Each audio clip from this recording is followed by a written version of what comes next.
இன்றைக்கி நம்ம என்ன செய்ய போகிறோம்னா எறா தொக்கு தான் செய்ய போகிறோம். எறா தொக்கு செய்யணுன்னா ஃபஸ்ட்டு ஒரு கடாயை வச்சுக்கிட்டு அந்த கடாயில் எண்ணெய் கொஞ்சம் ஊற்றிக்கணும். எண்ணெய் ஊற்றிக்கிட்டு அதில் கொஞ்சமாக சோம்பு ஆட் பண்ணணும். சோம்பு ஆட் பண்ணிவிட்டு அப்புறமா அதில் என்ன ஆட் பண்ணுறீங்கன்னா பூண்டு, கருவேப்பிலை எல்லாம் ஆட் பண்ணிவிட்டு நல்லா நம்ம அதை கிண்டி விடணும். கொஞ்சம் நல்லா வாசனை வர வரைக்கும் கிண்டி விடணும். அப்போ தான் நம்மளுடைய எறா தொக்கு நல்லா வாசனையாக இருக்கும்.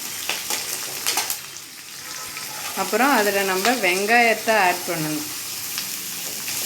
வெங்காயத்தையும் ஆட் பண்ணி நல்லா நம்ம அதை கிண்டி விடணும்.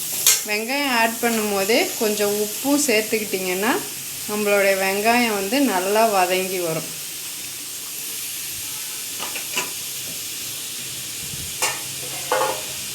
நம்ம தேவைக்கேற்ப அதில் உப்பு கொஞ்சம் நம்ம ஆட் பண்ணிக்கணும்.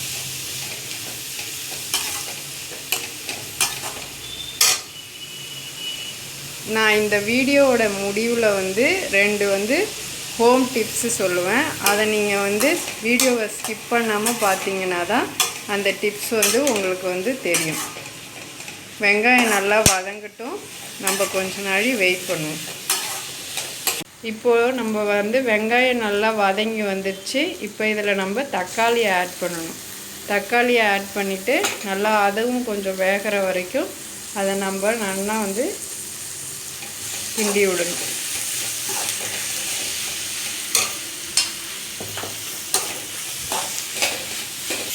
இப்போ தக்காளி நல்லா வதங்கி வந்துடுச்சு. இப்போ நம்ம என்ன ஆட் பண்ண போகிறோம்னா மஞ்சள்தூள், அப்புறம் காஷ்மீர் மிளகாய்த்தூள், அப்புறம் நம்ம வீட்டில் ரெடி பண்ண மிளகாய்த்தூள், இது 3த்தையும் நம்ம இது கூட ஆட் பண்ணிவிட்டு நல்லா கிண்டி விடணும்.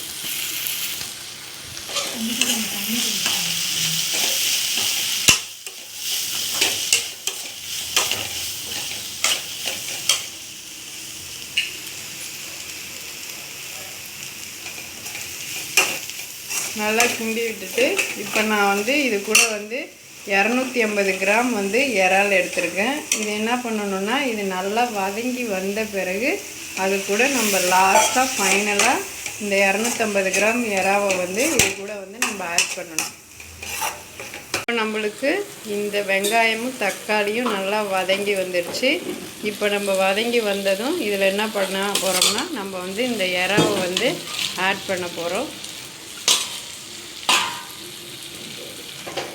இறாவை ஆட் பண்ணிவிட்டு நம்ம நல்லா அதை கிண்டி விடணும். கிண்டி விட்டதும் அதை நல்லா ஒரு மூடி போட்டு கொஞ்ச நாள் நம்ம வேக வைக்கணும். இப்போ நம்மளுக்கு சுவையான இறால் தொக்கு ரெடி ஆகிவிட்டது. நான் 2 சமையல் குறிப்பு சொல்கிறேன்னு சொன்னேன்னா அது என்ன குறிப்பு என்னென்னா, கத்திரிக்காய் வேக வைக்கும் போது நம்ம அது கூட கொஞ்சம் தயிர் சேர்த்துக்கிட்டோம்னா கத்திரிக்காயோடைய நிறம் மாறாமல் இருக்கும்.